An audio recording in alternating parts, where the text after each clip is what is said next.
तुमच्या computer skills upgrade करायच्या आहे? दिशा कम्प्युटर इन्स्टिट्यूट घेऊन आले आहेत महा डिस्काउंट ऑफर। आता कोणताही कोर्स करा फक्त 1800 रुपयांमध्ये। नांदेडच्या केळीला आखाती देशात मोठ्या प्रमाणात मागणी आहे। आपण या ठिकाणी बघतोय या ठिकाणी केळी जे आहे ते कापून व्यवस्थित करून पॅकिंग केली जाते। ही केळी जी आहे ती आता इराणमध्ये जाणार आहे। खरं तर नांदेडच्या अर्धापूर असेल, मुदखेड असेल आणि भोकर असेल या तालुक्यात मोठ्या प्रमाणात केळी घेतली जाते आणि ही केळी जी आता स्वच्छ धुवून पॅकिंग करून इराणला पाठवली जाणार आहे। आपण बघतो या ठिकाणी कामगाराच्या मार्फत ही सर्व जे आहे ते स्वच्छता आणि पॅकिंग केल्या चित्र आपल्याला पाहायला मिळतं। खरं तर या पाण्यात तुरटी टाकली जाते आणि त्यामुळे केळी स्वच्छ होते। अशा पद्धतीने केळीचं या ठिकाणी वजन केलं जातं। त्यानंतर ही केळी जी आहे ते अशा पद्धतीने एका बॉक्समध्ये पॅक केली जाते आणि ही केळी जी आहे आता नांदेडहून थेट इराणला जाणार आहे। इराणच्या बाजारपेठेत दाखल होणार आहेत। मात्र ज्या पद्धतीनं इराण आणि इस्रायलचं युद्ध झालं होतं त्याचा काही अंशी परिणाम या केळीवर झाला आहे का, हे आपण शेतकऱ्याच्या माध्यमातून जाणून घेणार आहोत। आपल्यासोबत स्थानिक व्यापारी आहेत, त्यांच्यासोबत आपण चर्चा करणार आहोत। काय सांगाल, नांदेडच्या केळीला मोठ्या प्रमाणात आखाती देशात मागणी आहे, ही केळी कुठे कुठे जाते?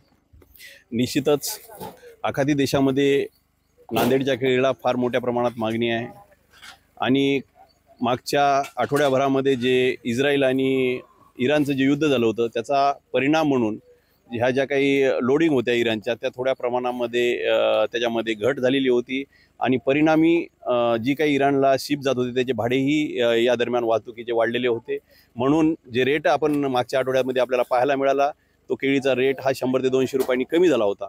परंतु आता बाजारातले इतर फळं जसे जांभूळ असतील, आंबे असतील ही आता बाजारामध्ये हळूहळू बाह्य होत जात चाललेत।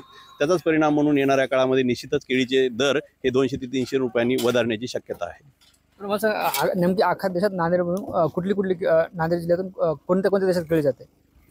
नांदेड जिल्ह्यातून साधारणतः गल्फ आखाती देशामध्ये 8 ते 10 देशामध्ये आपली केळी जात असते। त्यामध्ये Iran, Iraq, Oman, Dubai, Qatar, या अबुधाबी या सर्व देशाचा त्यामध्ये समावेश आहे। आता स्थानिक बाजारपेठेत सुद्धा केळी विकली जाते, दिल्ली, हरियाणा या तुलनेत तिकडे कसा भाव मिळतो?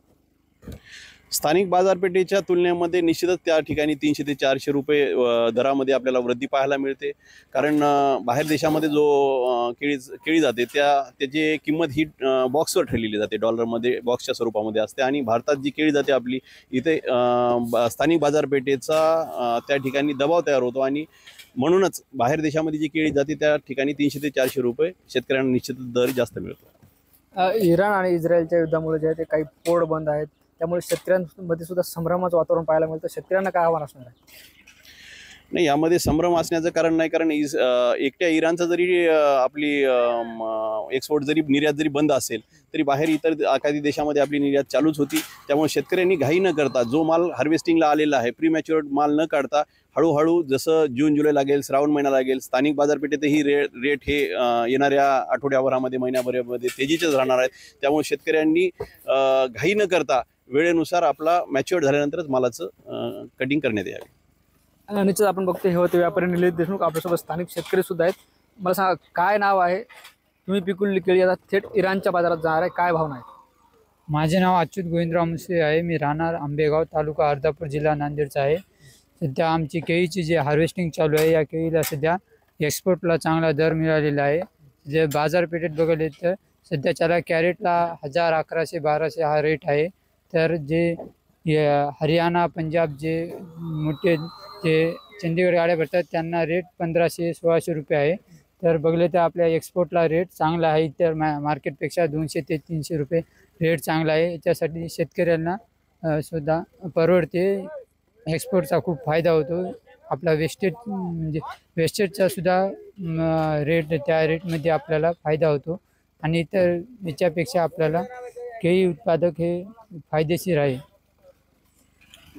निश्चित आपण बघतोय हे आपल्यासोबत व्यापारी होते, शेतकरी होते। ज्या पद्धतीनं युद्ध झालं होतं त्यानंतर केळी उत्पादक शेतकऱ्यावर काही परिणाम झाला का आपण व्यापाऱ्याशी चर्चा केली आणि बाहेर देशात केळी विकल्यानंतर स्थानिक बाजारपेठेपेक्षा किंवा हरियाणा आणि चंदीगडपेक्षा कसा जास्त भाव भेटतो हे सुद्धा आपल्याला व्यापारी आणि शेतकऱ्यांनी यावेळी बोलताना सांगितले।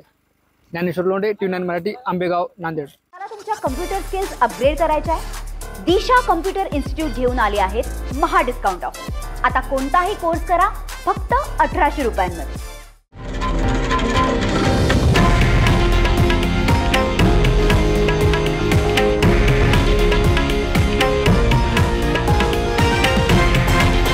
हे आहे देशातील नंबर 1 न्यूज नेटवर्क आणि आपण पाहत आहात TV9 मराठी, एकमेव